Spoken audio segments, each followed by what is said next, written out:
પાટણ શહેરમાં અંબાજી નેડિયા વિસ્તારમાં આવેલી પ્રાર્થના વિહાર સોસાયટીમાં જીઈબી દ્વારા રહીશોની મંજૂરી વગર હાથ ધરાયેલી સ્માર્ટ મીટર લગાવવાની કાર્યવાહી સામે શહેર કોંગ્રેસ સમિતિએ સ્થળ પર પહોંચી જીઈબીના ઉચ્ચ અધિકારીઓ સાથે ટેલિફોનિક વાર્તાલાપ કરી સ્માર્ટ મીટર લગાવવાની કામગીરી બંધ કરાવી હોવાનું સામે આવ્યું છે। મળતી માહિતી અનુસાર આજરોજ ગુરુવારે સવારે પાટણ શહેરના અંબાજી નેડિયા વિસ્તારમાં આવેલા પ્રાર્થના વિહાર સોસાયટીના ઘરોમાં સ્માર્ટ મીટર લગાવવાની કાર્યવાહી જીઈબીના કર્મચારી દ્વારા હાથ ધરવામાં આવી હતી, પરંતુ લોકોએ સ્માર્ટ મીટર લગાવવાની મનાઈ કરતા હોવા છતાં જીઈબીના કર્મચારીઓ દ્વારા જબરજસ્તીથી લોકોના ઘરમાં પ્રવેશ કરીને સ્માર્ટ મીટર બદલવાની કામગીરી ચાલુ રાખતા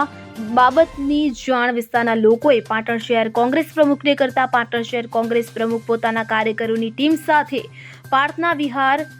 સોસાયટી દોડી આવ્યા હતા અને જીઈબી દ્વારા સ્માર્ટ મીટર લગાવાતા કર્મચારી જોડે ચર્ચા કરી હતી। રહીશોની મંજૂરી વગર આવા સ્માર્ટ મીટરો ગ્રાહકોના ઘરે ન લગાવવા રજૂઆત કરતા અધિકારીઓએ ફરજ પરના કર્મચારીને સૂચના આપી પ્રાર્થના વિહાર સોસાયટીમાંથી સ્માર્ટ મીટર લગાવવાની પ્રક્રિયા બંધ કરાતા રહીશોએ પાટણ શહેર કોંગ્રેસ સમિતિના પ્રમુખ દીપક પટેલ, દિનેશ સોલંકી, અમૃત પટેલ, યાસીન સુમરા, દિનેશ ભીલ, હર્ષદ વર્મા, મુકેશ મેરચંદાણી, સુરેશ પરમાર સહિતના કાર્યકરોનો આભાર વ્યક્ત કર્યો હતો। Bureau report CN24 news. હવે જુઓ દેશ દુનિયાની તમામ ખબરો તમારી આંગળીના ટેરવે। ઉઠાવો મોબાઈલ અને Google Play Store પરથી ડાઉનલોડ કરો અમારી CN24 ન્યૂઝ મોબાઈલ એપ।